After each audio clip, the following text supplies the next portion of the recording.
Representative Candelora, the distinguished minority leader from the 86th District, you have the floor, sir. Thank you, Mr. Speaker. It's good to see you up here. I'm not proud of this process, and I think I want to start out by talking about it.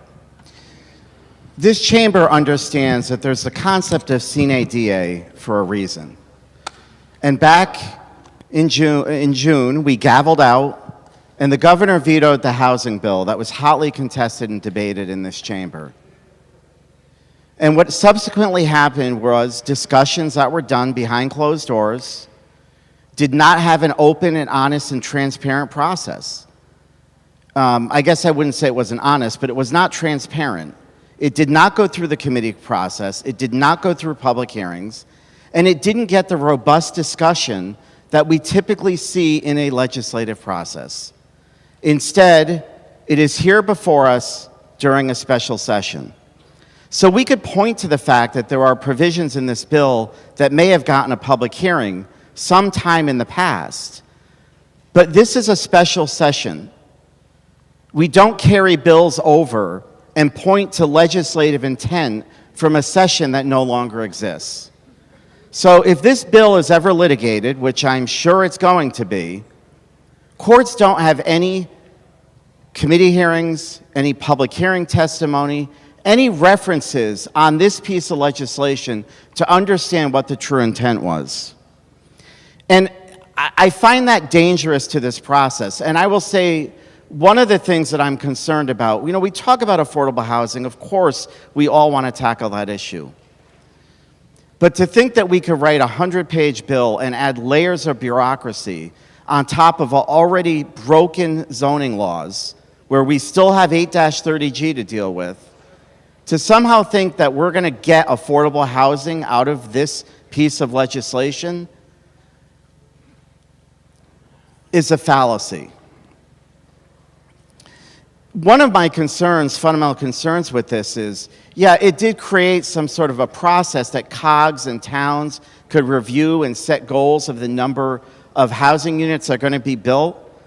Those plans get submitted to OPM, which is a partisan office. It's the governor's office, it's the governor's appointees, and the secretary has some limitation because he may reject the plan if the secretary determines that such plan does not conform to the requirements of this section. But if OPM doesn't act, it goes on to this Council of Housing Development. There's no restriction as to what the Council of Housing Development can do with the plan. They can reject it outright for any reason. They don't have the same limitations that OPM has. And since OPM shall act, I'm not understanding why we even put this council into the mix.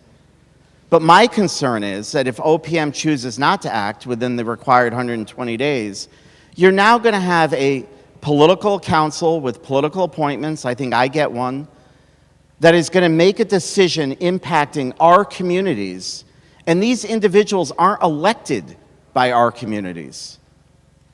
Last month, many people throughout Connecticut attended No King protests with the fundamental premise that we want to make sure that we have representation. I mean, that is the old notion of, taxation without representation isn't tolerated. And yet we are going to pass a piece of legislation that ultimately shifts what our communities are going to look like to a COG, which has unelected members, to OPM, unelected members, and then to a council, unelected members. We have removed this whole process from our cities and towns to make determinations of what our communities are supposed to look like. And I understand the intent of what it's trying to get at. But this is going to be a private equity's dream. We are going to see in the state of Connecticut, and we've already seen it throughout the state, there is conversion of commercial buildings to apartment buildings. And this bill is only going to put it on steroids and increase that. Now, that's a form of housing that we certainly can value. But what about the starter homes? What about appropriate development in communities where it should go? In my community, we only have 14% commercial property. To think that that small tax base of 14% could get converted to residential housing concerns me a little bit. I mean, how about if a grocery store gets targeted? Especially in areas where we know there are food deserts. We talk about that all the time. This bill throws that out the window. And I think that's the problem I have with this.